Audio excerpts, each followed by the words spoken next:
الحمد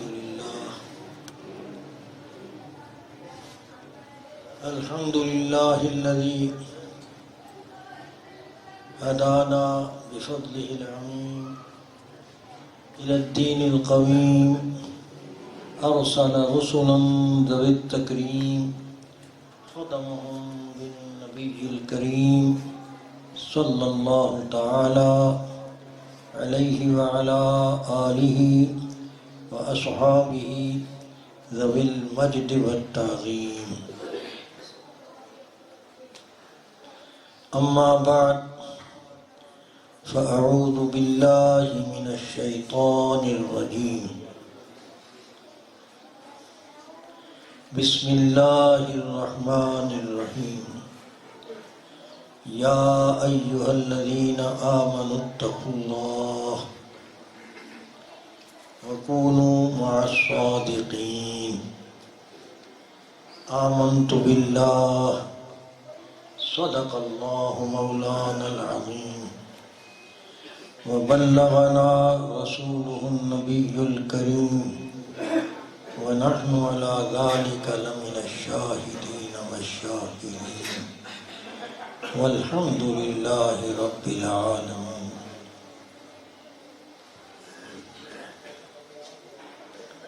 سبحانك لا علم لنا إلا ما علمتنا إنك أنت العليم الحكيم. رب اشرح لي صدري ويسر لي أمري واحلل عقدة من لساني يفقه قولي. إن الله وملائكته يصلون على النبي يا أيها الذين آمنوا صلوا عليه وسلموا تسليما. اللهم صل على محمد وعلى آل محمد كما صليت على إبراهيم آل إبراهيم إنك حميد مجيد. اللهم بارك على محمد وعلى آل محمد كما باركت على إبراهيم وعلى آل إبراهيم إنك حميد مجيد.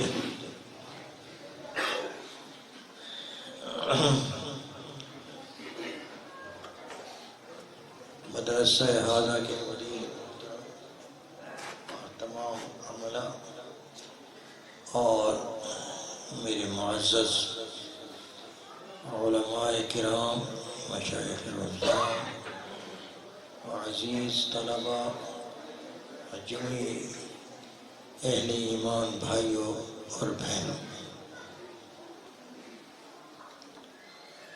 کوشش کروں گا کہ مختصر وقت میں آسان انداز میں ایک آدھ بات جو اللہ تبارک و تعالی اپنی مہربانی سے موقع پر مجمع کی جذبات کو دیکھ کر کچھ ڈال دیتے ہیں، تو اللہ سے عرض ہے کہ اچھے انداز میں وہ بات آگے منتقل کرنے کی توفیق اور سعادت نصیب فرمائے.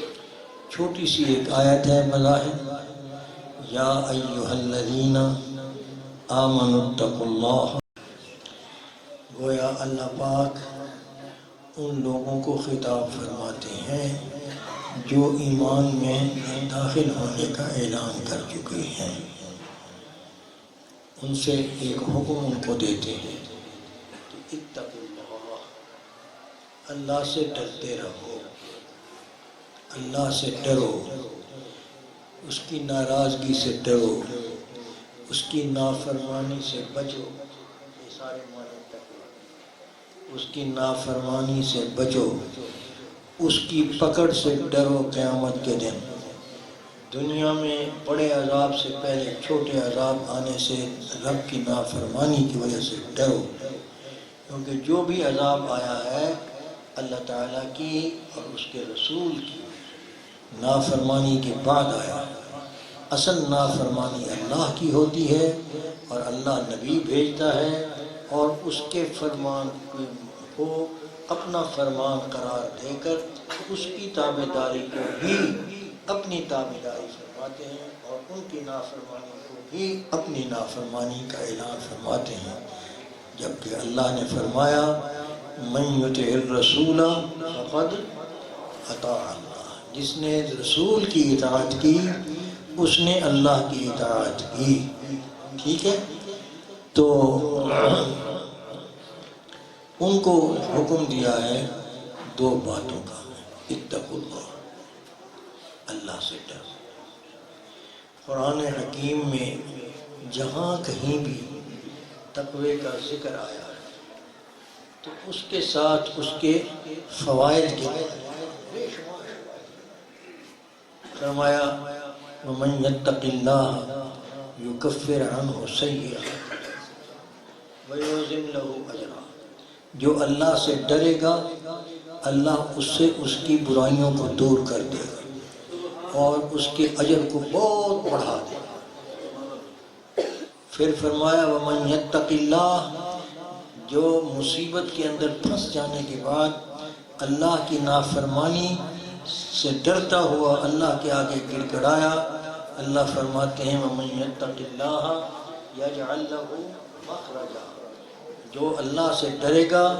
یہ اس وقت فرمایا سورہ طلاق میں، جبکہ ایک عورت ذات کو جو طبعاً بھی کمزور ہوتی ہے، بے سہارا ہوتی ہے، اس کو ضرورت ہوتی ہے، طلاق ہو جائے، عدت پوری ہو جائے اور خاوند کے گھر سے وہ اس کو آزادی مل جائے، وہ چلی جائے، تو اس کا کچھ ماں باپ کو پہلے بھی چھوڑ چکی ہوتی ہے، آگے خاوند بھی چھوڑ دے تو اب وہ کہاں جائے، ظاہر کوئی آسرا نہیں۔ ایسے موقع پر فرمایا وَمَن يَتَّقِ اللَّهَ، جو ایسے وقت میں اللہ کی نافرمانی نہیں کرے گی اور ڈرے گی تو اللہ اس کے لیے ضرور کوئی راستہ نکالے گا، يَجْعَلْ لَهُ مَخْرَجًا وَيَرْزُقْهُ مِنْ حَيْثُ لَا يَحْتَسِبُ، اس کو روزی روٹی کی فکر ہوگی، اللہ کہتا ہے میں اس کو روزی دوں گا ایسی جگہوں سے جہاں اس کو گمان بھی نہیں ہوگا۔ یہ وعدے ہیں اللہ کے، اور اللہ کا وعدہ کبھی خلاف نہیں ہوتا۔ وَمَن يَتَّقِ اللَّهَ يَجْعَلْ لَهُ مَخْرَجًا وَيَرْزُقْهُ مِنْ حَيْثُ لَا يَحْتَسِبُ، پھر آگے دوسرا قانون فرماتے ہیں وَمَن يَتَوَكَّلْ عَلَى اللَّهِ فَهُوَ حَسْبُهُ، جو اللہ پر بھروسہ کرتا ہے اللہ کافی ہے اس کے۔ وَمَن يَتَوَكَّلْ عَلَى اللَّهِ فَهُوَ حَسْبُهُ إِنَّ اللَّهَ بَالِغُ أَمْرِهِ، اللہ کو اس کے معاملے کا پتہ ہے، اللہ اس کی جڑوں کو جانتا ہے، اندر سے کیا اس پر بیت رہی ہے، اور کوئی نہیں جانتا۔ قَدْ جَعَلَ اللَّهُ لِكُلِّ شَيْءٍ قَدْرًا، اللہ تعالیٰ نے لیکن اپنے کام کو ظاہر کرنے کے لیے اپنی حکمتوں کے اس کا انداز ہے، سب کچھ محفوظ ہے، وہ یہ نہ گھبرائے کہ ہم عاجز ہیں۔ تو دیکھو کہ کتنی تسلی تھی، لیکن اس کی بنیاد کیا ہے؟ تقوی اور توکل، یعنی اللہ سے ڈر کر اسی پر بھروسہ کرتے ہوئے اس کی امان میں اس کی پناہ مانی۔ ٹھیک، اللہ تعالیٰ ضرور مدد کو آئیں گے، آتے ہیں۔ تو عرض یہ کر رہا ہوں جہاں کہیں بھی تقوی کا ذکر آیا ہے ساتھ اس کو فائدے گنائے گئے، لیکن یہ جو آیت اللہ نے نازل فرمائی، یہ جب نازل ہوئی یہ خاص حالات کے اندر ہوئی، اس کی تفصیل میں جانا نہیں چاہتا، بات لمبی ہو جائے گی، لیکن ایک خاص نقطہ سمجھانا چاہتا ہوں۔ یا ایھا الذین آمنوا اتقوا اللہ، یہاں پر تقوی کا حکم دیا اور تقوی حاصل کرنے کا طریقہ، دوسری جگہوں پر فوائد بتائے، یہاں فائدے کا ظاہراً ذکر نہیں فرمایا، لیکن تقوی حاصل کرنے کا طریقہ بتایا تاکہ اس طریقے پر چل کر وہ فوائد بطریق اعلیٰ بدرجہ اتم حاصل کیے جا سکیں جن کا ذکر دوسری آیات میں ہے۔ بات سمجھ میں آ گئی؟ تو یا تقوی کا ذکر تو یوں حکم دیا، پھر خطاب کا انداز دیکھا، سنو، یہ کہ آمنو کہا ہے، آمنو فعل کا صیغہ ہے، آمنا آمنو، جو ایمان لائے، فعل میں حدوث ہوتا ہے، حدوث کا کیا معنی؟ فعل میں ایک آدمی نے ایک کام کیا، ایک دفعہ کرنے سے عادت تو نہیں بن جاتی، وہ کام پختہ تو نہیں ہو جاتا، وہ کام جو کرنا چاہتا ہے اس کی وہ صفت تو نہیں بنتی، وہ آج کہہ رہا ہے کل اس سے وہ کر بھی سکتا ہے۔ چنانچہ یوں سمجھ لیجئے کہ یہ ان لوگوں کو خطاب فرما رہے ہیں جو ایمان تو لائے ہیں، اور ایمان لانے کے بعد ابھی اس صفت میں پختہ نہیں ہوئی کہ ایمان ان کی صفت بنے کہ اس کو مومن کہا جائے۔ یہ بھی کہا جا سکتا تھا کہ یا ایھا المؤمنون، یا ایھا المؤمنون، تو جہاں مومنون کہیں گے اس کا مطلب ہے کہ اللہ کو ان پر اعتماد ہے کہ وہ ایمان میں پختہ ہے۔ اور جہاں آمنو کہیں گے تو ابھی گویا خام ہے، وہ محل رجوع میں بھی ہیں، وہ ارتداد بھی کر سکتے ہیں۔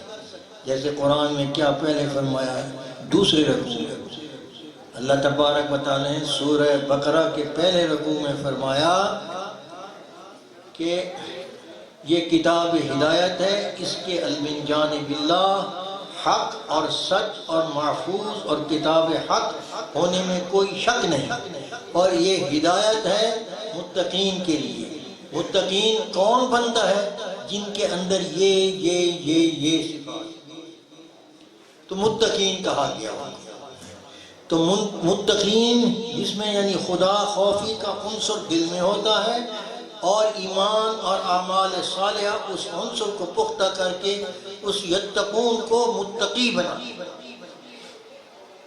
تو پھر وہ ہدایت یافتہ ہوتا ہے۔ تو جن میں وہ صفات ہوتی ہیں، اللہ وہ ہم کہہ رہے ہیں کہ اولئک علی ھدی واولئک مفلحون، تو یہاں مفلحون کہا، فلاح نہیں کہا، کہ مطلب ان کی فلاح میں وہ پہنچ چکے، وہ فلاح یافتہ ہو گئے، اور اس میں وہ ان کی صفت بن گئی۔ اور انسان کی صفت آپ کی پڑھے نہیں ہے، پڑھ گئے، کتابت سیکھ گئے، جب سیکھ گئے تو آپ کاتب بن گئے، اب عمر بھر یہ صفت آپ کے ساتھ رہے۔ بات سمجھ گئی؟ جب تک آپ کے اعضاء سلامت ہیں، ہوں سلامت ہے، یہ صفت رہے گی۔ تو صفت موصوف کے ساتھ لازم اور ملزوم ہوا۔ تو وَمِنَ النَّاسِ، آگے پھر یہ مفلحون کا ذکر فرمایا، پھر کافر جو کفار بواح ہیں، جیسے اہل مکہ کے کافر تھے، قریش مکہ تھے کافر۔ اللہ ان کی کیفیت یہ بتاتے ہیں کہ جنہوں نے کفر اختیار کیا ہوا ہے، آپ ان کو تبلیغ کریں یا نہ کریں، انذرتہم ام لم لا یؤمنون، ایمان نہیں لیں۔ یہ خاص گروہ کے متعلق کہا ہے، بس ان پر مہر لگ گئی۔ 2 آیتوں میں ان کا ذکر ختم، رکوع ختم۔ تیسرا رکوع جو ہوا ہے وہ صرف ایک قسم کے گروہ کی نشانیاں اور قسمیں بیان کی۔ یہ بڑے مشکل لوگ، وہ کہتے کیا ہیں؟ وَمِنَ النَّاسِ مَن یقول، اور لوگوں میں کچھ لوگ ایسے ہیں، میں بات مشکل انداز میں تو نہیں کر رہا، آپ کو سمجھ آ رہی ہے کہ نہیں آ رہی؟ کچھ جسچر ایسے بھی دو کہ میرا بھی حوصلہ بڑھے کہ میری بات دلوں میں جا رہی ہے۔ وَمِنَ النَّاسِ مَن یقول آمنا باللہ وبالیوم الآخر وما ہم بمؤمنین۔ دیکھو اللہ کہتے ہیں بعض لوگ ایسے ہیں جو کہتے ہیں ہم ایمان لے آئے، پھر ایمان کا ہم نے قبول کیا، لے آئے، وبالیوم، اللہ پر بھی ایمان لائے، آخرت پر بھی ایمان لائے، وہ کہتے ہیں وما ہم بمؤمنین، میں اللہ کہتا ہوں کہ وہ ابھی ایمان ان کی صفت نہیں بنی، وہ ایمان والے نہیں ہیں ابھی تک میرے نزدیک، وہ پختہ ایمان والے نہیں۔ دوسری جگہ پر یوں فرمایا منافقین بھی ایمان کہلاتے تھے، اللہ فرماتے ہیں کہ اذا جاءک المنافقون قالوا نشهد انک لرسول اللہ، جب تمہارے پاس منافقین آتے ہیں تو کہتے ہیں کہ ہم شہادت دیتے ہیں کہ تو اللہ کا رسول ہے۔ آپ اللہ فرماتے ہیں واللہ یعلم، اللہ جانتا ہے انک لرسول، کہ بے شک آپ ان کے رسول ہیں اللہ کے، لیکن اللہ یہ بھی شہادت دیتا ہے واللہ یشہد ان المنافقین لکاذبون، یہ آپ کو رسول جو کہہ رہے ہیں تو یہ جھوٹ کہہ رہے ہیں، دل کی بات نہیں کری، اوپر بات نہیں ہے۔ تو یہ منافق کی صفت کبھی لا الہ ہاؤلا ولا الہ ہاؤلا، اور یہ بہت خطرناک ہوتی ہے، یہ آستین کے اندر سانپ چھپا ہوا ہو، کتنا خطرناک ہے یہ وہ لوگ۔ تو اس لیے جب تک مومن، اس کا مطلب یعنی کہ قرآن جس کو مومن کہے، جس کو مفلح کہے، جس کو صادق کہے، یہ صفت کیا مطلب کہ اللہ کے علم میں ابدی ازلی، اللہ کے علم ازلی ابدی میں اس کا صادق ہونا، اس کا مفلح ہونا، اس کا مومن ہونا ثابت ہے، اس کی صفت بن گئی۔ اب سمجھ آئی؟ اب یہ بات سمجھنے کے بعد اب میری بات سمجھیں۔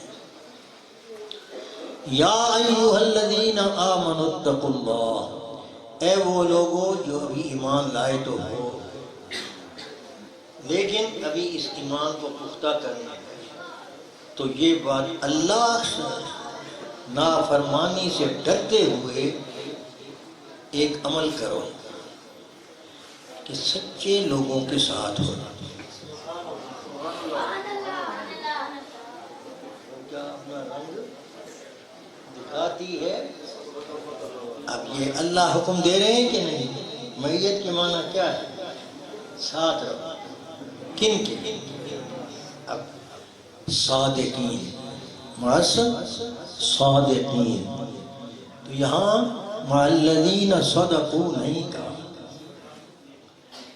مع صادقین کہا، یعنی جو اپنی سچائی میں پختہ ہو کر میرے علم میں سچے ہیں، سچائی کا خطاب ان کو ملا، ان کے ساتھ اگر تقوی حاصل کرنا چاہتے ہیں۔ اور تقوی کے فوائد آپ سن چکے ہیں کہ کتنے ہیں اور کتنے اور زیادہ ہیں۔ واللہ یحب المتقین، ایسا ہے کہ نہیں؟ تو لیکن رہو ان لوگوں کے ساتھ جن جو ہیں صادق اللہ کے۔ آئیے اب دیکھتے ہیں کہ اللہ کن کو صادق کہتا ہے، اللہ کن کو صادق کہتا ہے۔ قرآن کی سب سے آسان، اعلیٰ، مضبوط تفسیر وہ ہوتی ہے جو خود قرآن کرے۔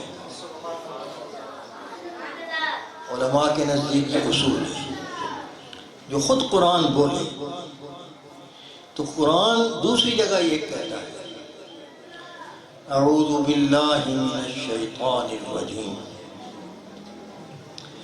للفقراء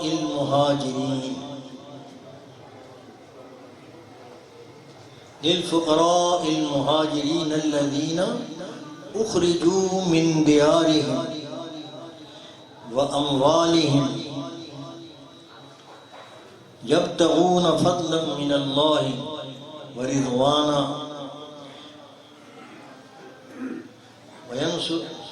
للفقراء المهاجرين الذين أخرجوا من ديارهم وأموالهم يبتغون فضلا من الله ورضوانا وينصرون الله ورسوله أولئك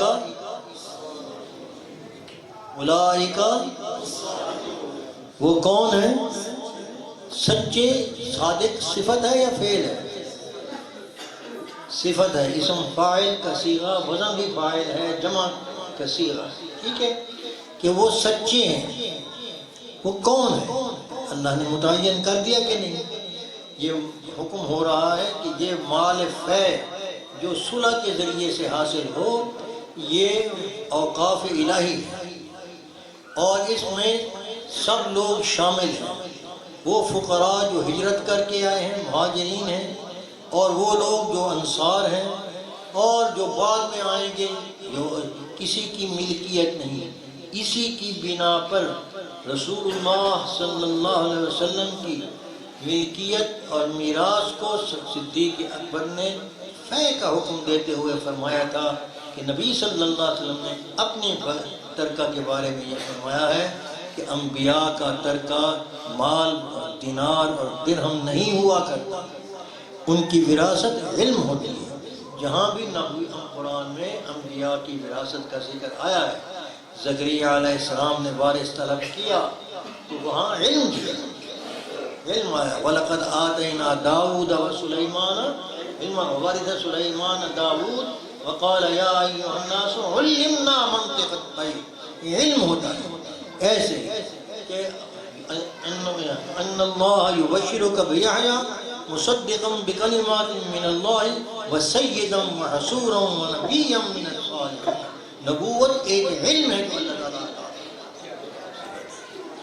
تو خیر، تو اللہ نے فرمایا کہ جو لوگ ہجرت کر کے آئے، مالدار تھے وہاں پر مکہ میں، ان کے گھروں کو سے بھی ان کو نکالا گیا اور وہ مال بھی وہیں چھوڑ کے آئے، تو اب یہاں آ کر فقیر ہو گئے، تو یہ مال جو اللہ کے جو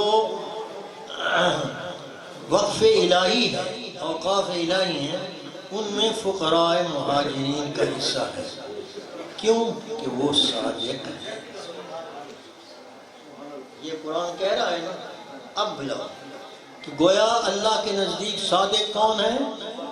مہاجرین۔ جب یہ بات طے ہو گئی کہ اللہ نے کہا ہے، حکم دیا ہے کہ صادق کے ساتھ ہو جاؤ، صادقین کے ساتھ ہو جاؤ، جن کو اللہ کہتا ہے مہاجرین صادق ہیں۔ اب اگر یوں کہہ دیا جائے، یوں معنی کر دیا جائے اس آیت کا، یا ایھا الذین آمنوا اتقوا اللہ وکونوا مع المہاجرین، یہ معنی صحیح ہوگا یا غلط؟ تو گویا نص قطعی کیا ہوگا؟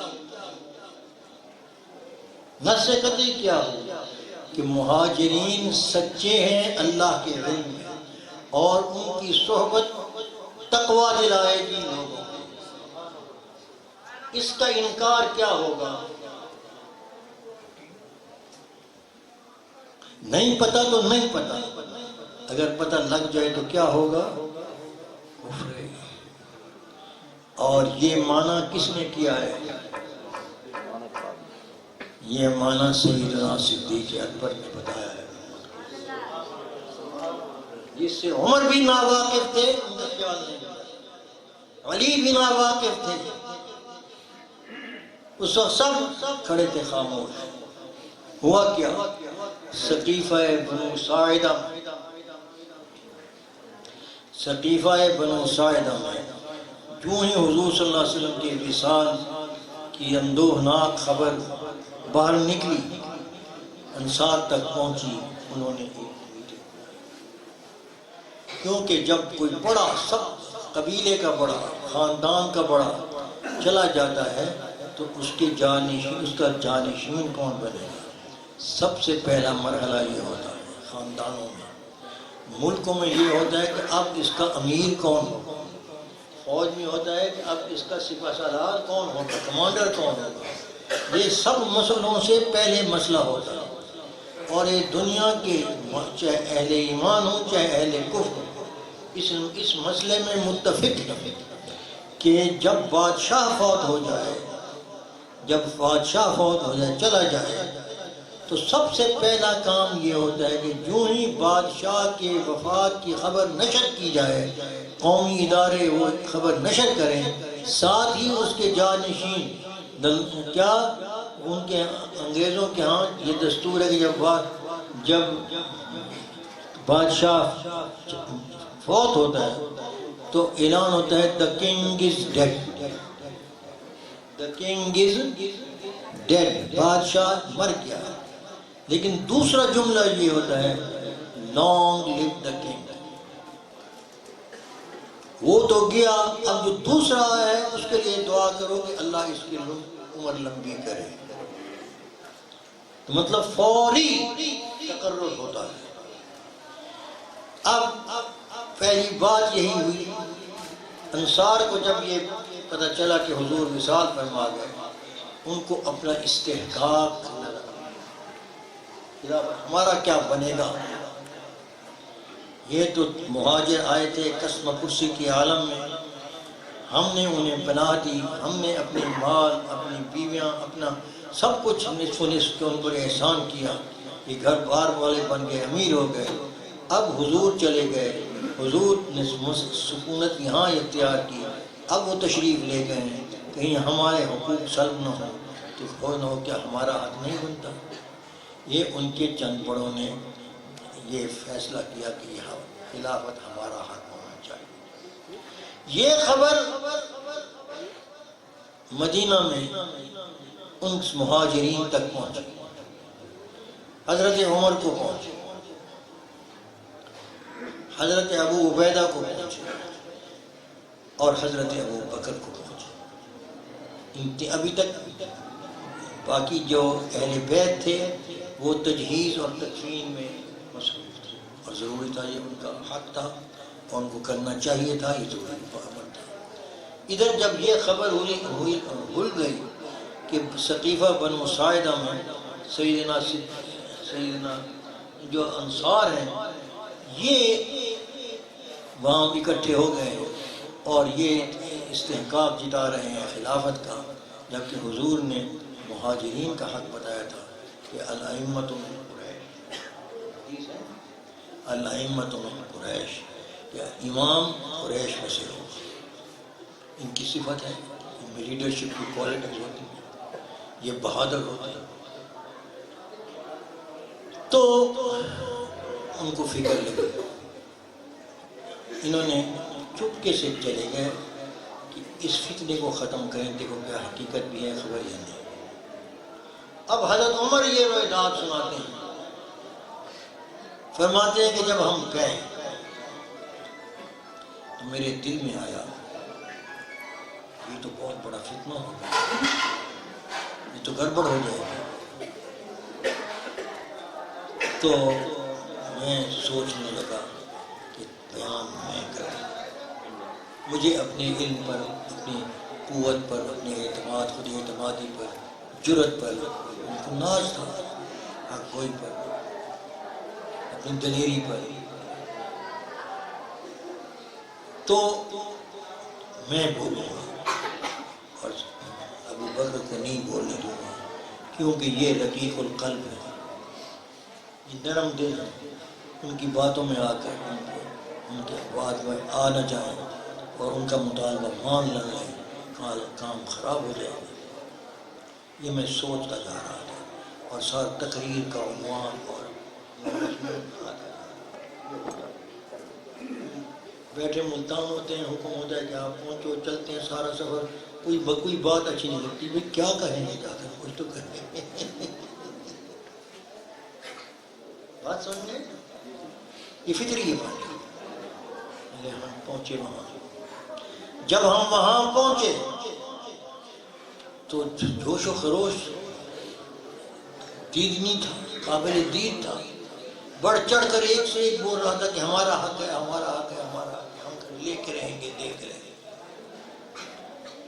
تو ایسے میں ہم کیا کریں؟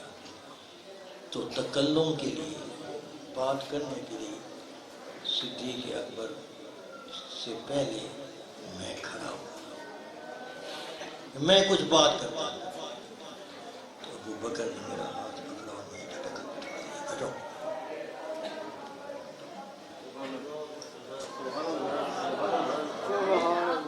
مجھے بٹھا دیا۔ میں یہ کیا کہنے والی ہیں، یہ کیا کہیں گے؟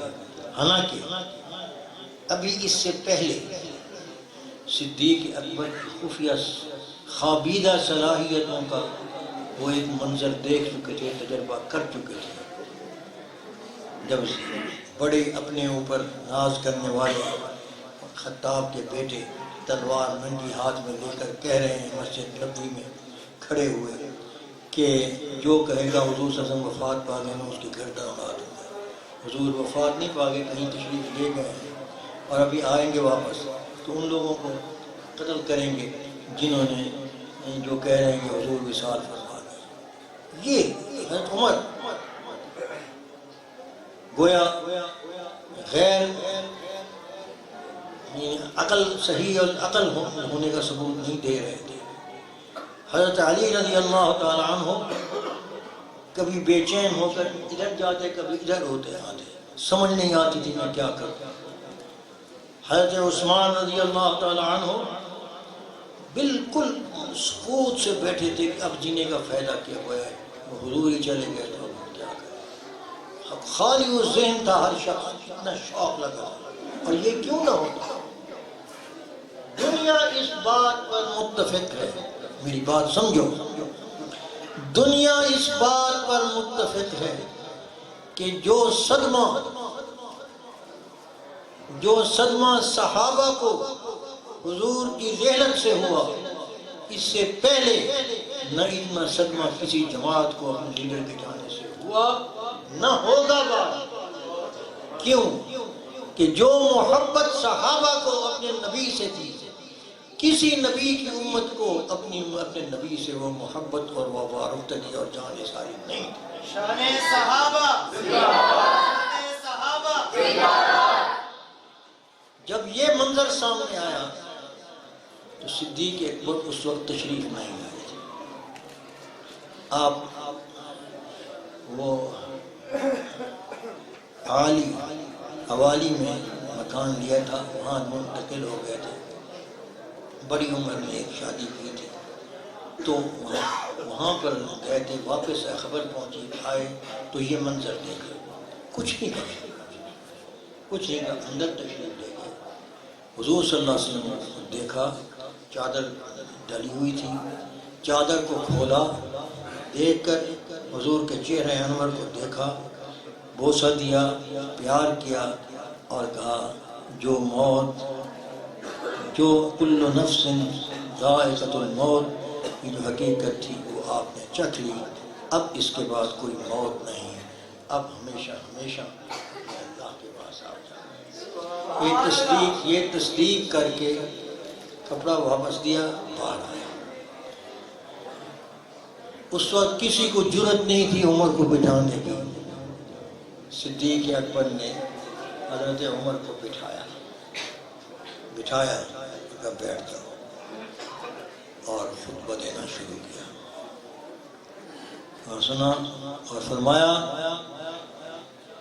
یہ آیت پڑھی، وما محمد الا رسول قد خلت من قبلہ الرسل افإن مات او قتل انقلبتم على اعقابكم ومن ينقلب على عقبيه فلن يضر الله شيئا وسيجزي الله الشاكرين. یہ پڑھنے کے بعد فرمایا، اے لوگو، من کان یعبد محمدا فإن محمدا قد مات، کہ جو محمد کی عبادت کرتا تھا، بندگی کرتا تھا، یہ وہ صدیق ہے جو سب کچھ حضور پر نثار کرنے کے لیے تیار تھے، لیکن عبادت اور اطاعت میں فرق ان کے سامنے محمول خاطر تھا. جبکہ دوسرے حدود نہیں، یہ اس کے کمال اس بات کی علامت ہے کہ اس صدمے میں جتنے قریب سیدنا ابو بکر صدیق تھے اور تھے. لوگوں میں مشہور ہے کہ ثانی اثنین کس کا لقب ہے؟ نہیں، یہ حضور کو کہا. غار میں پہلے کون داخل ہوا؟ پہلے کون داخل ہوا؟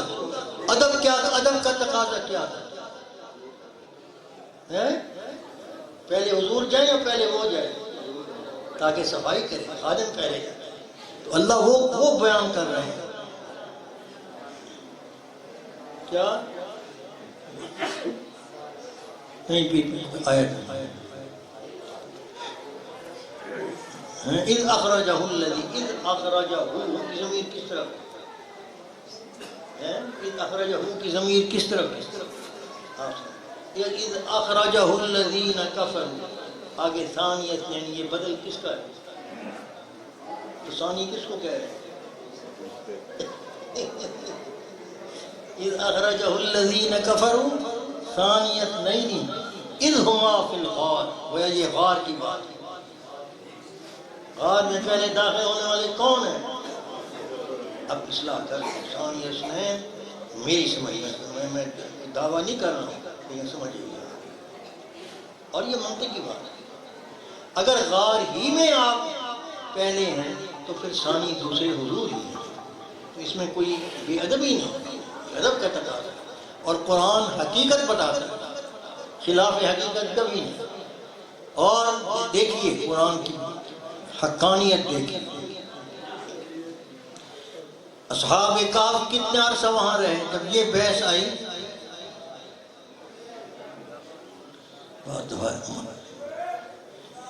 بلا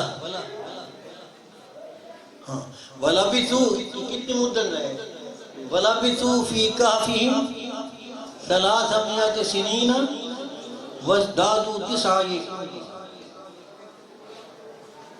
اس کی ضرورت تھی؟ 300 سال ہی رہے ہیں، شمسی لحاظ سے 300 پورے بنتے ہیں، ہجری لحاظ سے 9 سال۔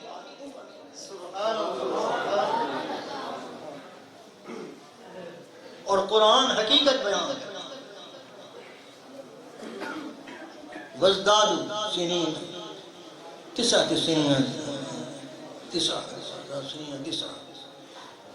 تو ایسے ہی ثانیس میں حضور سے وہاں پہلے داخل ہونے والے سیدنا صدیق اکبر ہے، یہ شجاعت ہے۔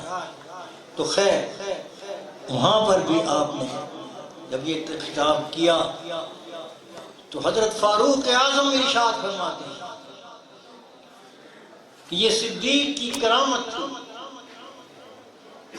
کہ جو ہی آپ نے یہ آیت تلاوت کی ہم سب کو ہوش آ گیا کہ ہم کیا سوچ رہے تھے، ہم گویا بھول ہی گئے تھے شدت غم میں کہ یہ آیت قرآن میں موجود ہے، اور جب ہم یہ ہوش آیا کہ حضور وصال فرما گئے اور پھر ہم اس قضیے سے نپٹنے کے لیے باہر نکلے تو مدینہ کی گلی گلی کے بچے پر یہ آیت نازل تھی، گویا کہ آج دوبارہ نازل۔ شان صدیق اکبر زندہ باد، اقامت سیدنا صدیق اکبر زندہ باد، اقامت سیدنا صدیق اکبر زندہ باد۔ یہ جو میں کچھ عرض کر رہا ہوں، اگر اس کا حوالہ دیکھنا چاہتے ہو تو یہ عام کتابوں میں آپ کو نہیں ملے گا۔ یہ احکام القرآن ایک تفسیر ہے جو ابو بکر قاضی ابو بکر ابن العربی مالکی الشافعی المالکی الشافعی، یہ واحد عالم ہے جو ایک ہی وقت میں اپنے آپ کو مالکی بھی کہتے ہیں شافعی بھی۔ کیوں؟ یہ اصحاب ترجیح میں سے فقہا کے 8 درجے ہیں، مطلق فقیہ 4 ہی ہیں، یہی ہیں، اور سفیان ثوری وغیرہ کچھ ہیں، مقید فقیہ ہیں، کوئی اصحاب تخریج ہیں، مسئلہ نکال سکتے ہیں۔ وہ تیسرا درجہ وہ ہے کہ جو نکال نہیں سکتے لیکن دو اماموں کے اقوال ہوں تو ان کی علمی طاقت اتنی ہے کہ ایک کو ترجیح دینے کی وہ ہے علمیت رکھتے ہیں، اصحاب ترجیح ان کو کہتے ہیں۔ اور چوتھے وہ ہیں جو اصحاب نقل ہیں، جو صرف امام جو شامی وغیرہ ہیں وہ اپنی کوئی رائے نہیں دیتے، ائمہ کے اقوال نقل کر سکتے ہیں کہ حسب موقع۔ یہ بھی ایک علم ہے اور یہ درجہ ہے اجتہاد کا۔ خیر، تو یہ قاضی ابو بکر ابن العربی جو شارح ترمذی بھی ہیں اور احکام القرآن کے مفسر قرآن بھی ہیں، تو انہوں نے 10ویں پارے پہلے دوسرے رکوع کے شروع میں یہ جو آیت ہے یا ایھا الذین آمنوا، 10ویں پارے میں ہے، سورہ توبہ کی آیت، سورہ انفال کی، سورہ انفال کی آیت، یا ایھا الذین آمنوا اذا لقیتم فئۃ فاثبتوا، کہ اے ایمان والو جب کسی دشمن سے تمہاری مٹھ بھیڑ ہو تو ثابت قدم رہنا۔ یہ ثابت قدم رہنا کیا ہوتا ہے؟ شجاعت ہوتی ہے، بزدلی ہوتی ہے، حقیقی شجاعت یہی ہے۔ وہ اس کی شرح کرتے ہیں، آج یہ بڑی لے آتے ہیں کہ ثبات کس کو کہتے ہیں۔ وہ ثبات کا معنی یہ لکھتے ہیں کہ ثبات کا معنی یہ ہے کہ شدید صدمے کے وقت دماغ اور دل اور زبان یہ ہم آہنگ ہیں، پھر آدمی صحیح فیصلہ کر سکتا ہے۔ اور یہ اعلیٰ حقیقی شجاعت بھی ہے۔ اور پھر وہ تذکرہ فرماتے ہیں کہ اس معنی میں سب سے زیادہ اثبت امت میں اثبت جو ہے وہ سیدنا صدیق اکبر ہے، اور یہ ان کی ثبات یہ ثابت قدمی کہ شدید غم کا وقت ہے لیکن سوچ اور دل اور دماغ اور زبان سے مجال ہے، کوئی لوز ڈیلیوری ہوئی ہے۔ ثبات سیدنا صدیق اکبر، ثبات سیدنا صدیق اکبر۔ بڑے بڑے پہاڑ استقامت کے، سیدنا علی سے بڑھ کر کون ہے؟ سیدنا عثمان غنی سے بڑھ کر کون ہے؟ ابن خطاب سے بڑھ کر کون ہے؟ لیکن اکیلے صدیق تھے جو پہلا مسئلہ انہوں نے حل کیا، حیات و ممات کا ابھی تک حاصل نہیں ہو رہا لیکن انہوں نے کر دیا تھا کہ ممات آئی ہے، موت آئی ہے، اس کا انکار کفر ہے۔ پھر موت کے بعد پھر دوسری زندگی ہے، ملی ہے، وہ ثابت ہے، وہ منصوص ہے، اس میں اختلاف نہیں، پھر جھگڑا کا ہے۔ باقی رہا یہ تو ہے حقیقت، یہ ہے حقیقت، باقی رہی تفصیلات، اور تفصیلات میں یہ متشابہات میں سے اللہ خود کہتا ہے بل احیاء ولکن لا، تمہیں شعور نہیں، تو تم کیوں شعور حاصل کرنا چاہتے ہو؟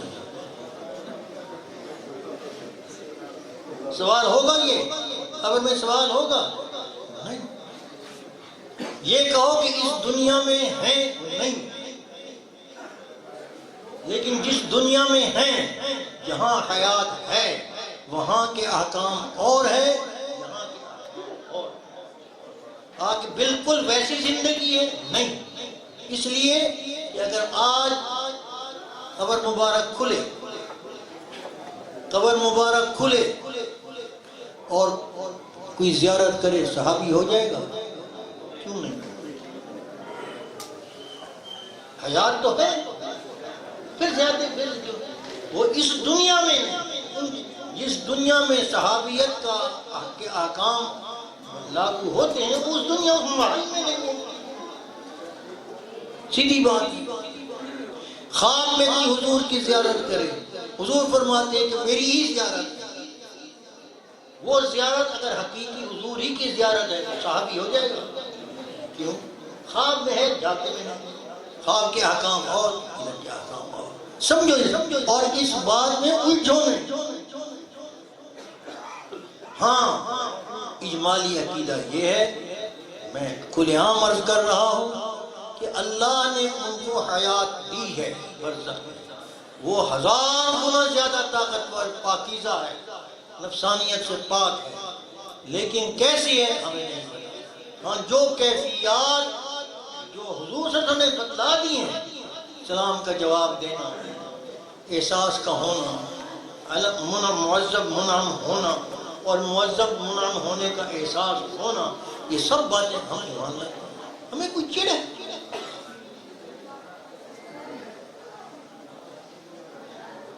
اور اگر تفصیل مزید چاہتے ہو تو اجمالی بات تھوڑا سا عرض کر دیتا ہوں، آگے تفصیل دیکھتے رہنا، اگر کچھ سمجھ میں آ جائے تو۔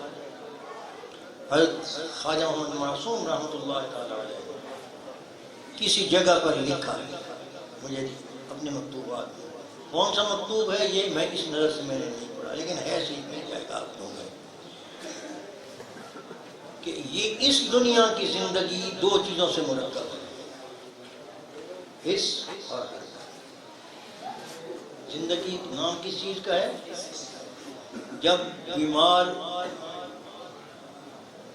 آخری دموں پر ہوتا ہے تو اس کی حس کی جاتی ہے اور حرکت بھی جاتی ہے۔ اگر حرکت حرکت ہے تو حیات ہے، حرکت بند ہو جائے تو پھر کیا کہتے ہیں کہ موت کا مجموعہ ہے۔ ٹھیک ہے، حس و حرکت کا مجموعہ ہے، وہاں پر حس ہے، حرکت نہیں ہے، بس حس ہے۔ اس لیے فرمایا کہ زیادہ گرم پانی نہ ہو، تکلیف، لیکن بول نہیں سکے گا، حرکت نہیں کرے گا، کر سکتا ہے لیکن وہ حرکت بطریق کرامت ہوگی، بطریق عادت میں۔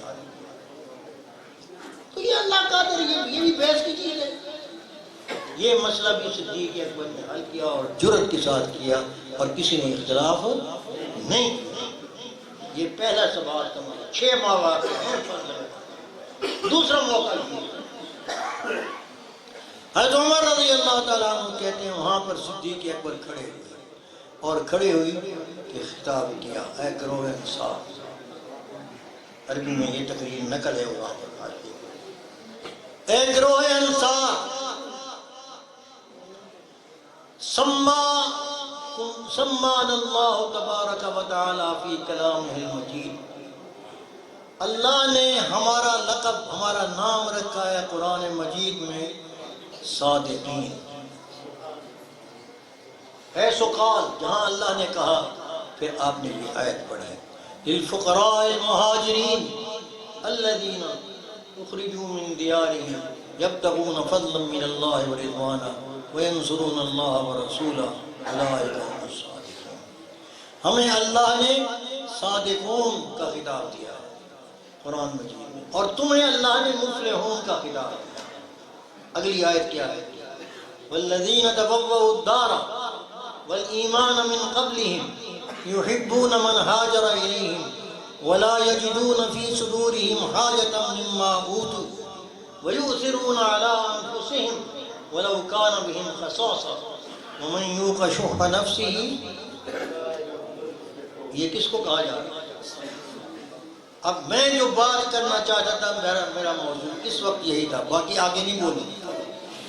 صادقون اور مفلحون، یہ لقب قرآن میں نص کے طور پر اور صحابی کی تفسیر ہے۔ حضرت صدیق اکبر کہہ رہے ہیں، استدلال کر رہے ہیں اس پر کہ خلافت مہاجرین کا حق ہے، انصار کا حق نہیں ہے، اس آیت سے۔ وہ کیسے؟ فرماتے ہیں کہ اے صحابہ، اے انصار، اگر خلافت تمہارا حق ہوتا تو یہ آیت یوں نہ ہوتی جیسے اب ہے۔ اب ہے یا ایھا الذین آمنوا اتقوا اللہ وکونوا مع الصادقین، اے مع المہاجرین۔ یہ اس طرح ہوتی، یا ایھا الذین آمنوا اتقوا اللہ وکونوا مع المفلحین، یوں ہوتی۔ ہمیں خطاب ہوتا کہ ایسے وقت میں تم ساتھ انصار کا دینا، مفلحین کا دینا، لیکن اس وقت خطاب تم کو ہے، تمہیں آمنو کہا گیا ہے، یا ایھا الذین آمنوا، تم بعد میں ایمان لائے ہو، یہ میں کہہ رہا ہوں، حضرت نے نہیں کہا۔ آمنو یا ایھا الذین آمنوا اتقوا اللہ، اے ایمان والو ڈرو اللہ سے۔ اب اس کا معنی یوں کرو کہ گویا اللہ تبارک و تعالی کہ حضور کی خلافت کی بحث کر رہے ہیں اور سمجھا رہے ہیں انصار کو کہ مہاجرین کی اتباع کرو، اور یہ آیت پڑھو۔ فٹ آتی ہے فٹ؟ یہ کیسے ہوتا ہے؟ جب کوئی بڑا وصال کرنے لگتا ہے تو وصیت کرتا ہے، اپنے چھوٹے بچے کو پکڑتا ہے، اپنے چچا کے سامنے جاتا ہے یا کسی بزرگ کے سامنے جاتا ہے، میں تو جا رہا ہوں، لو اس کو پکڑنا، اس کو سنبھالنا، تربیت کرنا، اور اس کو سمجھاتا ہے اب تم میری جگہ پر یہ ہے، اس کے ساتھ رہنا جہاں یہ کھڑا ہو، جہاں یہ کھڑا ہو تم بھی وہیں کھڑے ہو۔ حضور اس وقت وصیت فرما رہے ہیں، اللہ وصیت کر رہے ہیں کہ مکونوا مع الصادقین، کہ اے انصار تم صادقین کا ساتھ دینا۔ تو گویا تمہیں موسیٰ لا بنایا ہے جس کے لیے وصیت کی جا رہی ہے، اور حضور وصیت فرما رہے ہیں اور ہجرت اور موسیٰ وصیت کر رہے ہیں کس کو؟ اس مہاجرین کو کہ ان کا خیال رکھنا، اور حضور نے کیا بھی ایسے۔ تو حضرت صدیق اکبر نے جو ہی یہ خطاب کیا، وہ جو جوش تھا صحابہ انصار کا وہیں ٹھنڈا پڑ گیا، اسی وقت وہ دوڑے بیعت کرنے کے لیے۔ اب ادھر فیصلہ نہیں ہوا تھا کہ کس کے ہاتھ پر بیعت کرنی ہے، تو حضرت عمر رضی اللہ تعالیٰ عنہ پھر جلدی کی سبقت فرمائی اور امین هذه الامہ سیدنا ابو عبیدہ بن جراح کے ہاتھ میں ہاتھ دینے کے لیے پڑے کہ اے امین الامہ، اللہ کے رسول نے تمہیں امین کہا ہے اور یہ امانت میں تمہارے سپرد کرتا ہوں اور ہاتھ میں بیعت کرتا ہوں۔ وہ امین تھے۔ حضور کا فرمان، حضور کی چوائس دیکھو، بیکے نہیں، لالچ میں نہیں آئے۔ فرمایا عمر کیا ہو گیا، ہم نے ابو بکر جیسا آدمی ہو اور ہم خلافت کے خلیفہ کسی اور کو بنا۔ یہ قول کس کا ہے؟ میں کہا کرتا ہوں کہ اللہ نے یہ امانت رسول اللہ کی کس کو دلوائی، کس کے ذریعے سے دلوائی؟ جس کو اللہ کے رسول نے امین کا خطاب دیا، اشرف مبشرہ میں سے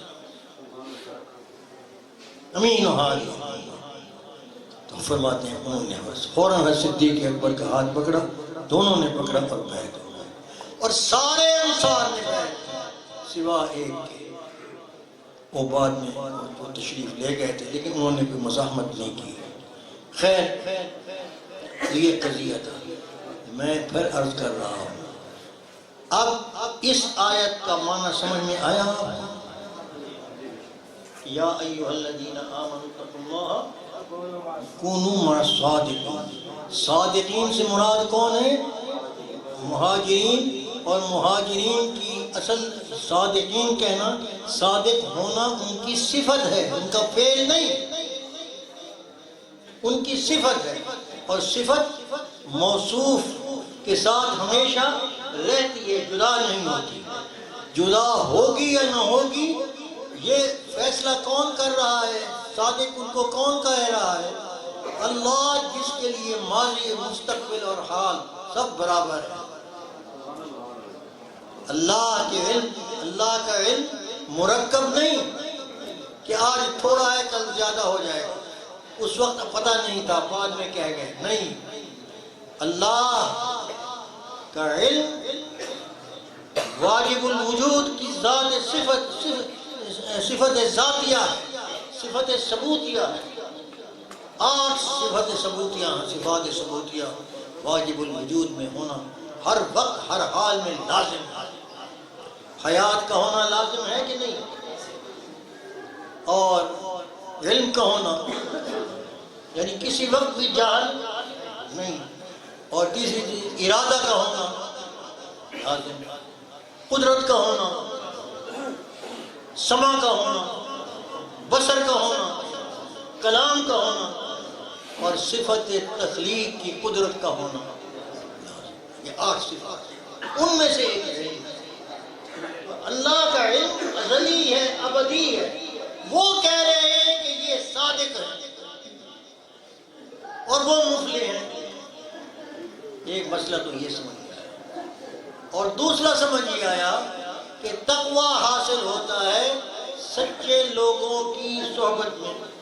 اب اس درجے کے صادق ہم میں تو رہے نہیں، لیکن اللہ جل مجدہ نے کیونکہ رسول اللہ صلی اللہ علیہ وسلم کو خاتم النبیین، آخر الانبیاء بنایا، اور اس امت کو آخر الامم بنایا۔ آخر الامم بنا کر اس کے اندر ایک ایسی صفت ڈالی اس امت کے اندر کہ جو کبھی زائل نہیں ہوگی۔ ہر زمانے میں کچھ لوگ اس صفت کے حامل ہوں گے اور وہ کیا؟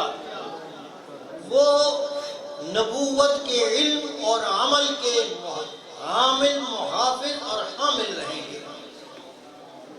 لا یزال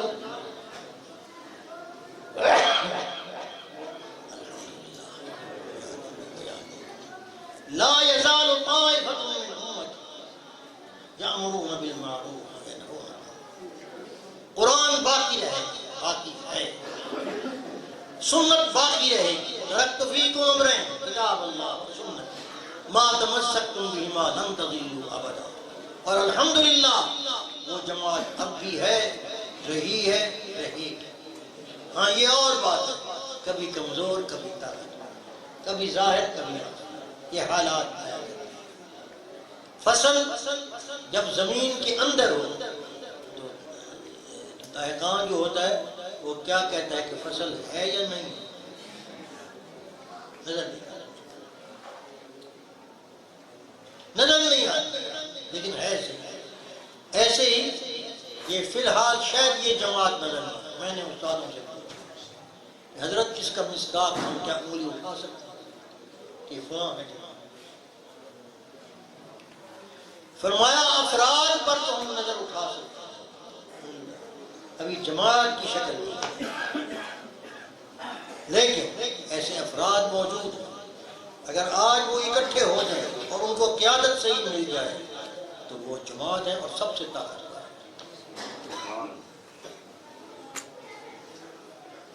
وہ جب اللہ چاہیں گے. لیکن ہے علم بھی موجود ہے، سب کچھ موجود ہے. ہاں وہ آپ اجمالی طور پر یہ کہہ سکتے ہیں جو کتاب اللہ اور سنت رسول اللہ صلی اللہ علیہ وسلم پر عمل کرنا اپنی تمام ترجیحوں سے پہلی ترجیح کرتے ہیں. ان کی مرجحات میں بھی ترجیح ہے. تو میرے دوستوں عرض یہ کر رہے ہیں ہم کہ صحبت کی تاثیر لازماً ہے، اور اگر اور کچھ نہیں تو صحابہ کا، رسول اللہ صلی اللہ علیہ وسلم کا، آپ کے صحابہ کی سیرتیں تو محفوظ ہیں. ان کو پڑھ کر ان سے محبت تو کرو، صادقین سے محبت تو کرو. المرء مع، یعنی جس کو صحابہ سے محبت ہے وہ ساتھ بھی ہے. اگر ساتھ ہے تو اس آیت پر عمل ہو رہا ہے کہ نہیں؟ یا ایھا الذین آمنوا اتقوا اللہ وکونوا مع الصادقین. بات لمبی تو نہیں ہوگی لیکن میں کیا کروں، کرنی تھی، لیکن بات اتنی ہی سمجھ لیں.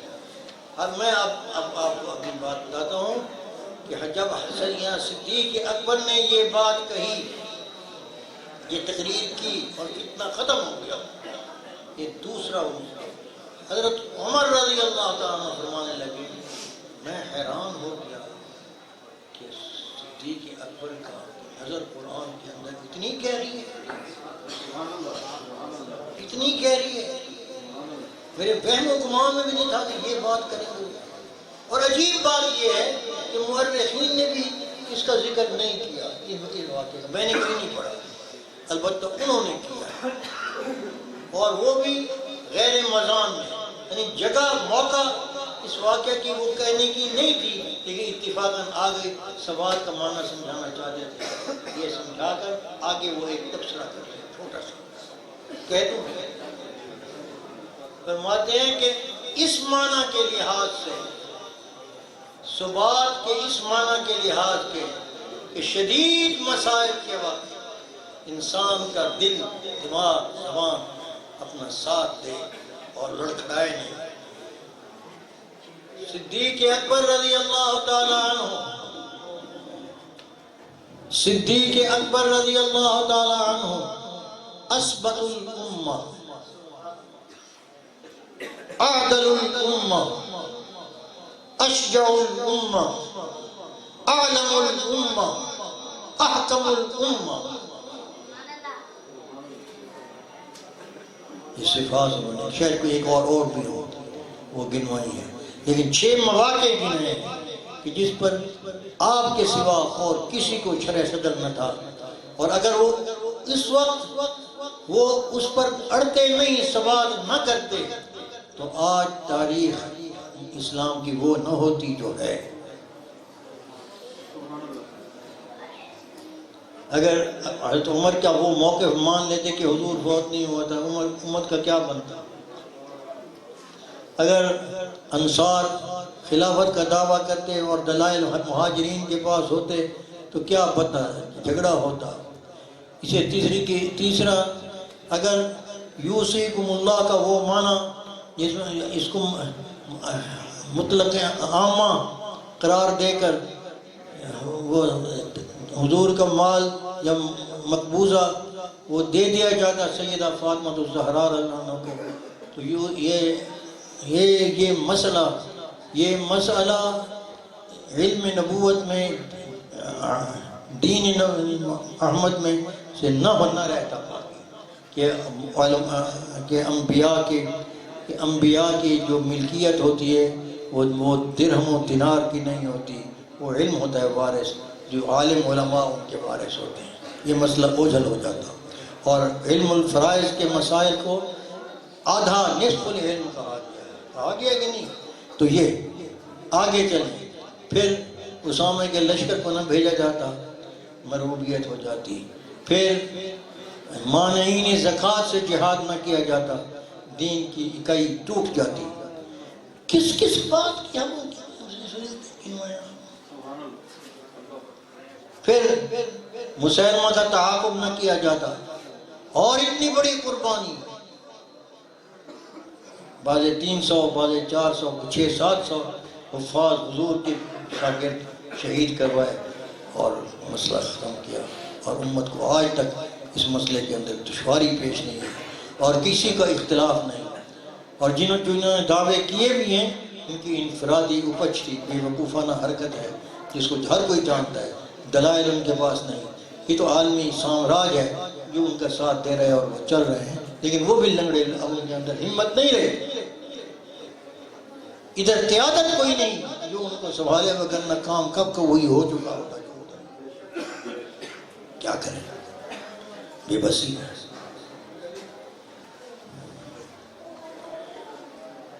اللہ تبارک و تعالی ہمیں صحیح صحبت کیا اختیار کرنے اور صحیح انتخاب کرنے کی توفیق عطا فرمائے۔ اب اگر بیعت کرنی ہو تو یہ فقیر کا وقت میں دیتا ہوں، نہیں تو میری بات پوری ہو چکی ہے۔ اللہ تعالیٰ چلو، مستورات بھی ہیں، یہ کپڑے سے کپڑا باندھ لو، سب میرے ہاتھ میں مت پکڑو، کپڑے سے کپڑا باندھ لو، اور یہ یاد رکھو یہ علامت ہے اس بات کی کہ ہمارا تعلق کسی ڈور سے ہے جس کا ایک سرا کسی اور کے ہاتھ میں ہے۔ ان الذین یبایعونک انما یبایعون اللہ، ید اللہ فوق ایدیہم، ید اللہ علی الجماعہ، یہ حبل متین ہے، واعتصموا بحبل اللہ جميعا ولا تفرقوا۔ قرآن بولتا ہے، قرآن تو پڑھو، چھوڑو، قرآن بولتا ہے۔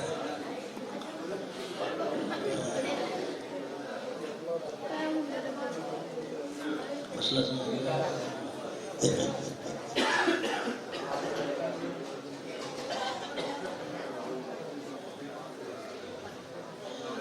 یہ صحبت و انسان میرا کا فیصلہ تھا، میں نہیں بولوں گا، بس ایک بات کر دوں گا، صالحین کی حکایت میں سے کچھ پڑھ دوں گا، پھر عنوان انسان مل جاتے ہیں بعض دفعہ، اللہ کی توفیق اگر ہو تو جب اس وقت موقع کی کسی بات سے مل جائے گا۔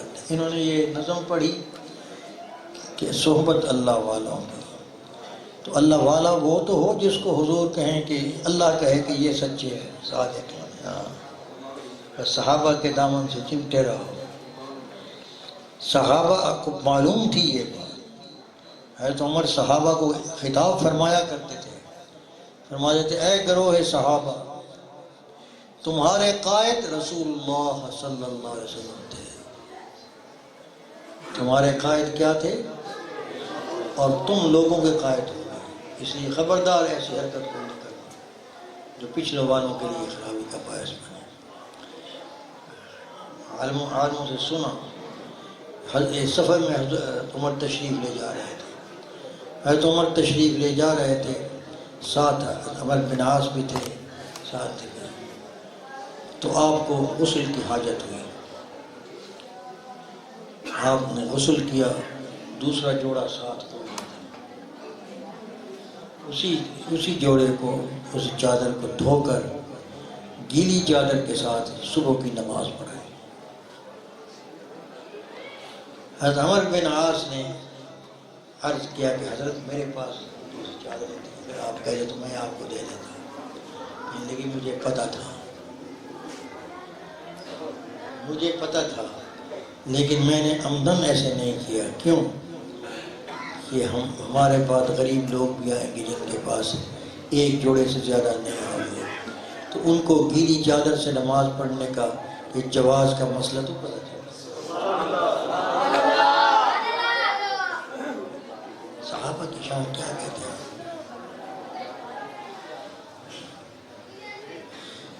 میں پھر آگے عرض کرتا ہوں، تتیمہ چھوٹا سا رہ گیا ایک بات ہے یہاں. انصار کو مفلحین کہا، ٹھیک ہے. مفلح صفت ہے، افلح یفلح مفلح، یہ صفت ہے. یعنی اس کا بعضوں نے اس کا خاصہ بلوغ لکھا ہے کہ مادہ میں پہنچا، مقام فلاح میں یہ پہنچے ہوئے، مکمل کامیابی حاصل کر چکے ہیں. اولئک هم المفلحون. تو جہاں جہاں جن اعمال پر لعلکم تفلحون کا نتیجہ نکالا ہے اللہ نے، یا ایھا الذین آمنوا اصبروا وصابروا ورابطوا واتقوا اللہ لعلکم تفلحون. جن جن اعمال پر قرآن حکیم میں دوسری جگہوں پر جن جن اعمال پر تفلحون لعلکم تفلحون کا ارشاد فرمایا ہے، تو وہ جماعت جو جس کے بارے میں اللہ نے فتویٰ دے دیا ہے کہ یہ مفلحین ہیں، تو اس کا مطلب یہ ہے کہ وہ اعمال ان میں بھی ہیں. تو اب صحابہ کے فضائل میں کتنی آیتیں بن جائیں گی. ہاں سمجھے. واتقوا اللہ. اور پھر آگے نئی بات، پھر مفلحون اور صادقون کا مجموعہ کیا بنتا ہے؟ شاباش. مہاجرین اور انصار. مہاجرین ایک گروہ مہاجرین کا، ایک انصار کا. اب ان کے بارے میں کیا حکم آیا؟ والسابقون الاولون اے مفلحین والصادقین. بنتا ہے کہ نہیں؟ کوئی غلطی تو نہیں. والسابقون الاولون من المہاجرین والانصار. صرف یہ یا ان کے متبعین بھی کہیں ہیں، کہیں ملتے ہیں. والذین اتبعوہم باحسان. جو کہتے ہیں نا کہ ہم رجال نحن رجال، وہ بھی نبی کے متبع، ہم بھی نبی، ہم ان کی اتباع کیوں کریں؟ ان کو وہی آیت پڑھیں. والسابقون الاولون من المہاجرین والانصار والذین ہم والذین اتبعوا. یہ شرک ہے. والذین اتبعوا، ہاں البتہ اتباع باحسان کے قید لگے ہوئے. یہ ہم معین اپنے لیے نہیں کر سکتے، یہ مرنے کے بعد پتہ چلے گا کہ ہم بے احسان تھے یا نہیں. والذین اتبعوہم باحسان.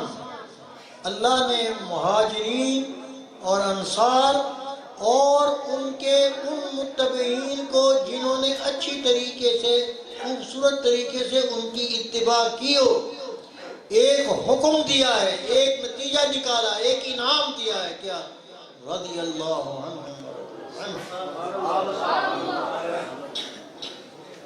یہ خطاب ہمیں بھی مل سکتا ہے، لیکن ہمارے لیے درجہ امکان ہے، ان کے لیے درجہ ثبوت ہے. وہ واقع وہ خبر ہے، ہمارے لیے انشاء ہے۔ اللہ تبارک و تعالیٰ صحیح سمجھ عطا فرمائے، اہل سنت والجماعت میں سے کرے بس۔ یہ 72 کا حکم ہے کہ ہم فی النار، 72 ناری ہیں، ایک ناجیہ ہے۔ صحابہ چونک پڑے کہ حضرت ہم 72 میں سے ایک کو، 73 میں سے ایک کو چنیں، کیسے چنیں؟ کوئی نشانی بتا دیں۔ تو آپ کہہ سکتے تھے نا میری اتباع کریں، آپ کہہ سکتے تھے اسلام کو مانیں، قرآن پڑھنے والے نہیں۔ آپ نے کیا کہا؟ ہم الذین علی ما انا علیہ وآصحابی، وہ جماعت ہے، وہ لوگ ہوں گے جو اس طریقے پر ہیں جس پر میں اور میرے صحابہ ہیں، جس پر میں اور میرے۔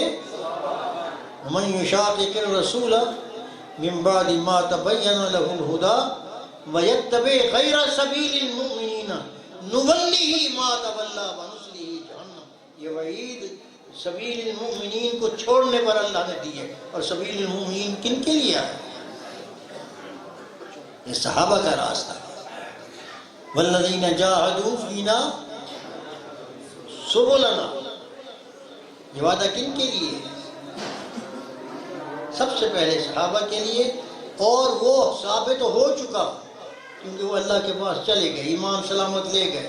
صحابہ کی تعریف میں یہ ہے کہ جو الذی صحب رسول اللہ صلی اللہ علیہ وسلم، اور پھر اس کے بعد مرتد نہیں ہوئے اور ایمان لے کے دنیا سے گئے، وہ ان کے لیے ثابت ہو چکا کہ رضی اللہ عنہ، خبر ہے اللہ ان سے راضی ہو چکا۔ ہمارے لیے دعا ہے اللہ تم سے راضی ہو۔ اگر کیوں ہمارے لیے شرط کیا ہے؟ اتبعوہم بإحسان، کہ ہم نے ان کی اتباع کرنی ہے خوبصورت طریقے سے، اچھے طریقے سے۔ کیسے؟ جیسے فقہاء نے کی، جیسے تابعین نے کی، جیسے تابعین نے کی۔ دیکھو امام شافعی رحمہ اللہ، یہ اسلاف کے عمل کو تو دیکھو۔ امام شافعی رحمہ اللہ امام ہیں، مطلق امام، اور مصر وغیرہ یہ سارے کئی ممالک ان کے مقلد ہیں۔ سیدنا امام ابو حنیفہ کے مزار شریف پر تشریف لائے ہیں، اپنے مسلک پر عمل نہیں کیا، رفع یدین نہیں فرمایا، اور ان کے پر کیا کسی نے کہا رجوع کر لیا، کہتے ہیں نہیں، اس امام سے حیا۔ یہ ہے واتبعوہم بإحسان۔ کیا کریں؟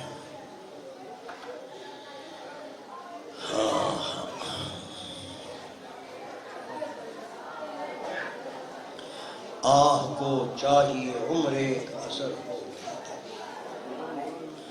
آہ کو چاہیے عمر ایک اثر ہونے تک، کون جیتا ہے تیری زلف کے سر میں؟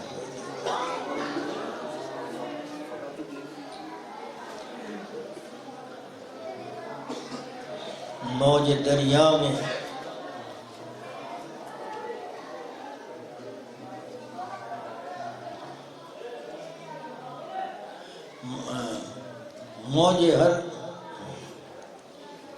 موج دریا میں ہے ہر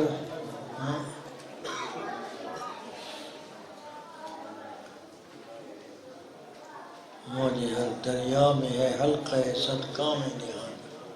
دیکھیں کیا گزرے ہے قطرے پہ گوہر ہونے تک، دام ہر موج میں ہے حلقہ صدقہ میں نہاں، دام ہر موج میں ہے حلقہ صدقہ میں نہاں۔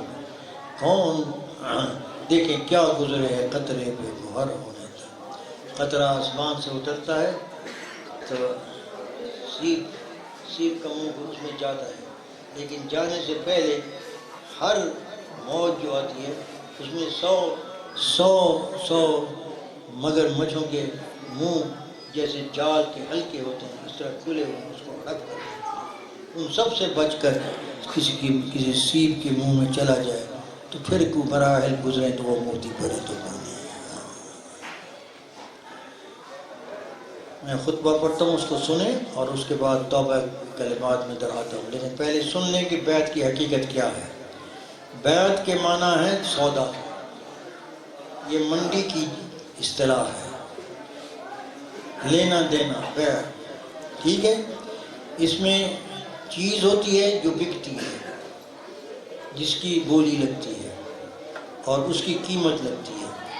چیز کو کہتے ہیں مبیع اور قیمت کو کہتے ہیں ثمن، اور جو قیمت لگانے والا ہوتا ہے اس کو کہتے ہیں بائع، جو چیز بیچنے والا ہوتا ہے اس کو کہتے ہیں بائع، جو قیمت لگا کر خریدنے والا ہوتا ہے اس کو کہتے ہیں مشتری۔ تو اس طریقے سے یہاں پر اس بیع میں، اس لینے دینے میں نفس ہمارا جو ہے یہ مبیع ہے، اور اس کا خریدار کون ہے؟ نفس کا خریدار کون ہے؟ اس کی تو قیمت پڑ گئی کہ نہیں پڑی؟ اللہ جس چیز کو خریدے، جان دی ہوئی اسی کی تھی۔ حق تو یہ ہے کہ حق تو اللہ خریدتا ہے، اور اس کی قیمت پتہ کیا ڈالتا ہے؟ جنت، اپنی رضا، یا یوں کو اپنی رضا۔ رضا کا مظہر دنیا میں بھی ہے اور آخرت میں بھی ہے۔ رضا کا مظہر دنیا میں ہدایت ہے، اللہ جس سے راضی ہوتا ہے اس کو ہدایت ہے، اور جنت میں، آخرت میں جس سے راضی ہوگا اس کو جنت دے دے گا۔ تو اس کی قیمت ہے جنت اور ہدایت، یہ معمولی چیز تو نہیں۔ لیکن نفس لیتا ہے، یہ نہیں یہ کھینچ لیتا ہے، نہیں، کہتا ہے کہ چیز میری ہے، رکھو تم، استعمال میری مرضی کے مطابق کرو، بس۔ میری مرضی کا ایک دائرہ ہے جس کو شریعت محمدیہ کہا گیا ہے۔ اس دائرے میں رہتے ہوئے جو چاہو کر لو، اس دائرے سے باہر نہ جاؤ۔ اگر یہ کام تم کر لو تو اگلا کام میں کروں گا، کہ دنیا میں اور آخرت میں تم سے راضی ہوں گا، اور دنیا میں راضی ہوں گا تو ہدایت دوں گا، اور آخرت میں راضی ہوں گا تو جنت میں دوں گا۔ یہ سودا منظور ہے آپ؟ لیکن یاد رکھو، اپنی مرضی کا چھوڑنا آسان نہیں ہے۔ کتنے گواہیاں حضرت یوسف علیہ السلام کی پاس دامنی پہ آئیں؟ 4 گواہیاں آئیں کہ نہیں ہیں؟ بچہ بولا، عزیز مصر بولا، زنان مصر نے گواہی دی، خود عزیز مصر بول پڑا، خود وہ زلیخا بولی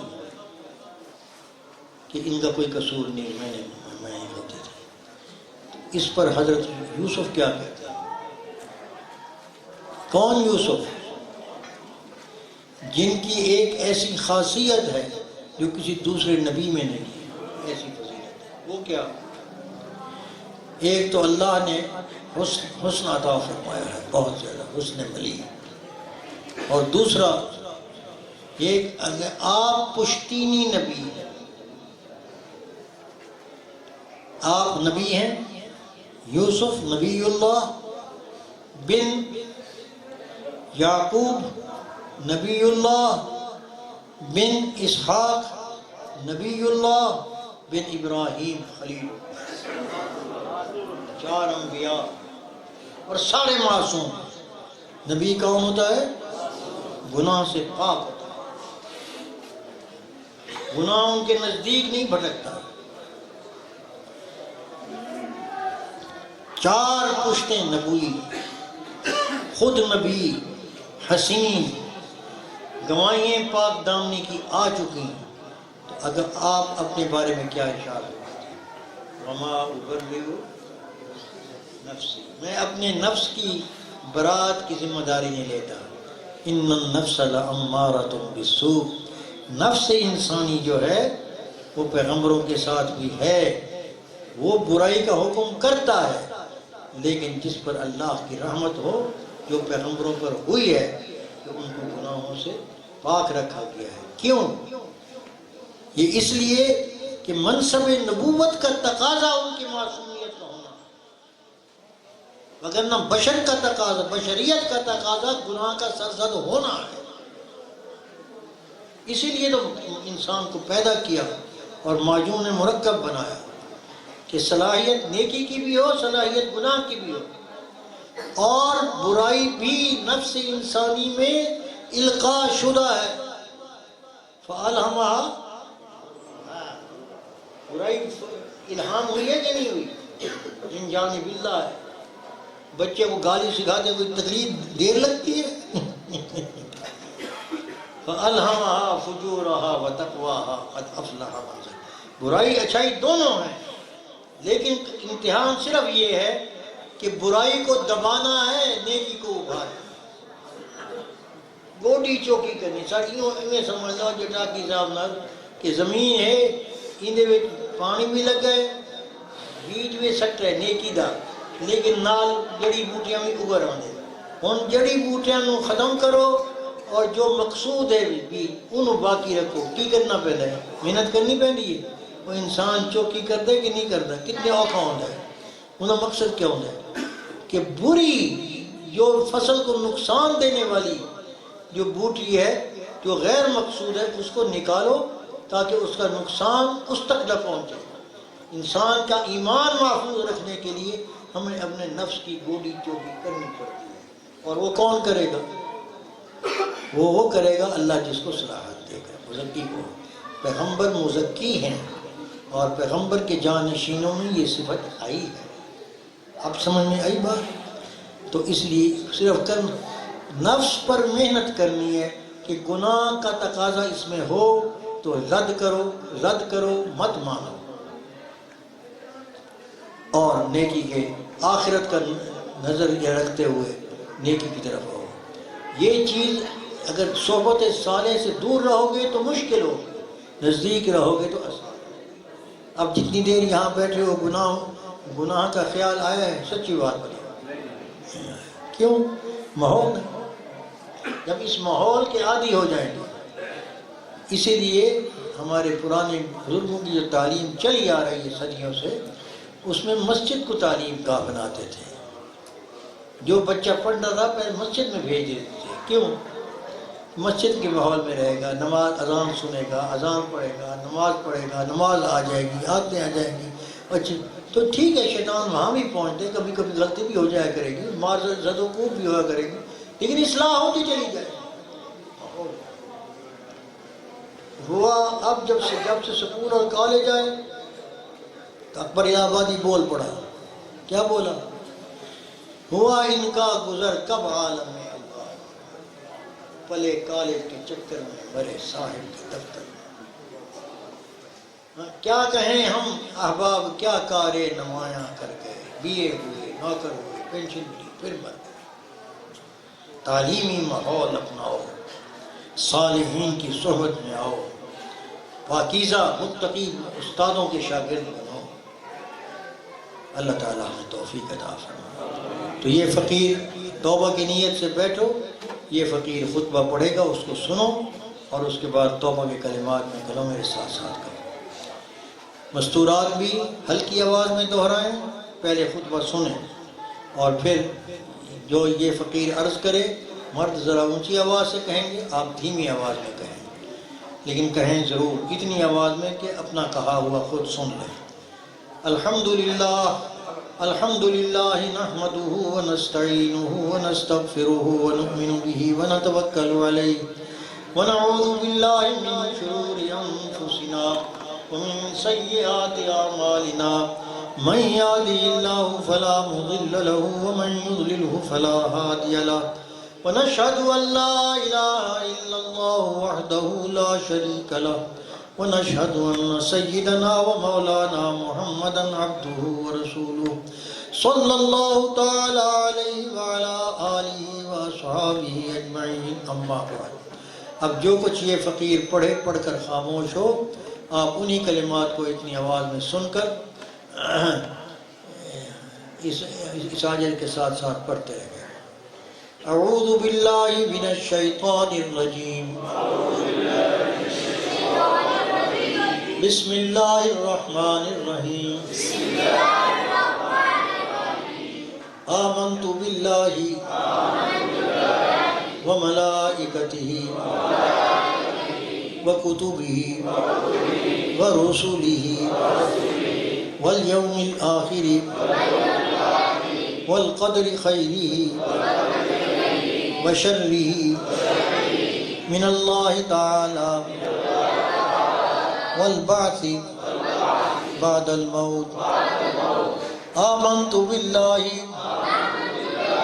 کما ہوا بأسمائہ وصفاتہ وقبلت جميع احکامہ واشہد ان لا الہ الا اللہ وحدہ لا شریک لہ واشہد ان سیدنا ومولانا محمدا عبدہ ورسولہ صلی اللہ تعالی علیہ وعلی آلہ واصحابہ اجمعین استغفر اللہ تعالی ربی من کل ذنب واتوب الیہ استغفر اللہ تعالی ربی من کل ذنب واتوب الیہ استغفر اللہ تعالی ربی من کل ذنب واتوب الیہ یا اللہ میں نے تیرے دربار میں تمام گناہوں سے تمام خطاؤں سے سچی توبہ کی یا اللہ میری توبہ قبول فرما یا اللہ مجھے اس توبہ پر قائم فرما یا اللہ میرا خاتمہ ایمان پر فرما آمین۔ اللہ تعالیٰ مبارک کرے اس مسکین نے آپ کو سلسلہ عالیہ نقشبندیہ مجددیہ علائیہ میں بیعت کیا ہے۔ اللہ تبارک و تعالیٰ میرے حضرات کی نسبت آپ کی طرف منتقل فرمائے۔ اللہ تعالیٰ آپ کو اس تعلق کی برکت سے وہ زندگی عطا فرمائے جو خاص شریعت و سنت کے مطابق ہو اور جو اللہ کے ہاں مقبول ہو صحیح نیت کے ساتھ، اور یہاں تک کہ اس میں آپ کی عادت اتنی پختہ ہو جائے کہ آپ کی طبیعت تقاضا کرے شریعت کی اتباع کا، اور اسی پر اللہ نے ہمارا خاتمہ فرمایا، اور اسی کی برکت سے برزخ میں اور آخرت میں ہمارا حشر صالحین میں سے ہو، اور جو انعامات اللہ صالحین کو عطا فرمائیں گے اللہ ہمیں وہ عطا فرمائے، اور بغیر حساب کتاب کی جنت کے وارث بنائیں، حضور کی معیت میں اس جماعت میں شامل فرمائیں جو حضور صلی اللہ علیہ وسلم کی معیت میں بغیر حساب کتاب۔ آمین۔ دیکھو بھائی میں نے بہت وقت لیا آپ کا، اللہ آپ کو جزائے خیر دے۔ بس خلاصے کے طور پر اس بات کو یاد رکھو کہ صحابہ قرآن کی روح سے صادق بھی ہیں، مفلح بھی ہیں۔ جو اس کا انکار کرے وہ صحیح نہیں، وہ قرآن کی ان دو نسوں کا منکر ہے۔ بس اتنی بات یاد رکھو۔ اللہ تعالیٰ آپ کو خیر و برکت دے، اور ان کے ساتھ رہنے کا حکم اللہ نے دیا ہے۔ بس تو اب کرنا کیا ہے بھائی، یوں کریں جو حضرات نئے بیعت ہوئے ہیں وہ کھڑے ہو جائیں، اور یہ رابطہ فارم کوئی صاحب آپ کو دیں گے، آپ اس کو دے کر بعد میں پر کر لیجئے گا اور شجرہ لے لیں۔ یہ مولانا کیا نام ہے؟ یہ پر کر کے اس کونے میں شجرہ مبارک لے لیجیے گا جہاں چاڑ پروگرام کے بعد ابھی نہیں آپ کا اس میں گرام کیا ہے؟